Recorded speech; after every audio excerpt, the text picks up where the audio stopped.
Okay, let's get into it. We're doing a deep dive today on what makes a book life-changing. Right.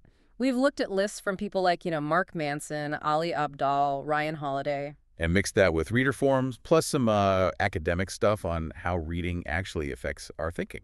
Yeah, and the goal here isn't just another book list for you. It's about pulling out the core principles, the things that really work for growth. But first, we got to start with a dose of realism, maybe. Absolutely, the self-help paradox. A lot of our sources flat out say, look, most self-help books, they don't do much if you're not actually ready to, well, do something. You get good conversation starters, maybe, but not real change. Exactly. And that flips the script a bit. It suggests the real power isn't just the information or the framework in the book. It's the motivation. That's it. Why reading the whole book matters, not just a summary. A really good author, they build that drive in you. They make the why so strong you actually want to tackle the how.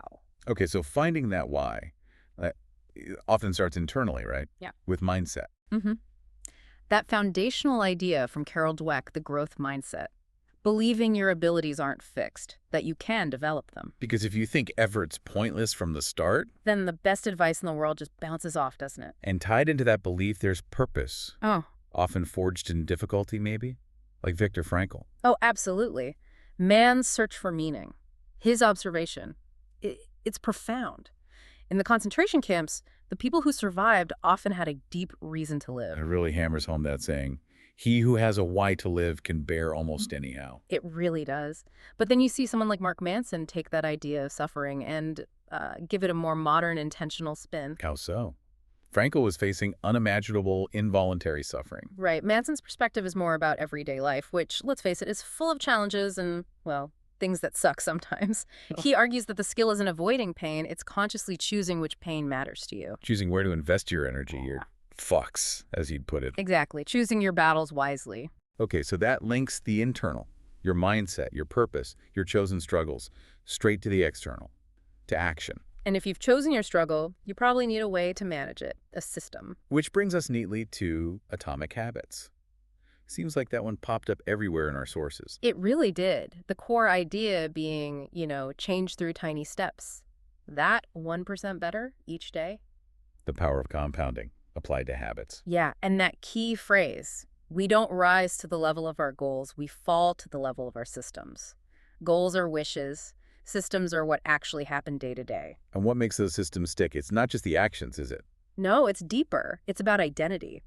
The habits only become permanent when you start seeing yourself as the kind of person who does those things. You become a runner, not just someone who runs sometimes. Precisely. Identity-based habits. And that kind of shift, Yeah. it needs you to act now, not wait for the perfect time. Oh, definitely. That's a big point in the 4-hour work week. Tim Ferriss basically says the timing always sucks for big changes. Uh-huh. Yeah, that sounds familiar. So if it's important, you just have to start, do it, and figure things out as you go. Forget waiting for retirement to live. The mini retirements idea. Right. Don't defer living. So zooming out from these specific books, the research we looked at suggests reading, in general, has these powerful effects. It's not Right. just holding up a mirror. No, it's more active than that. The research frames literature as a kind of sculptor. It actively shapes our minds. How does that work? Well, think about engaging with complex characters, tricky plots.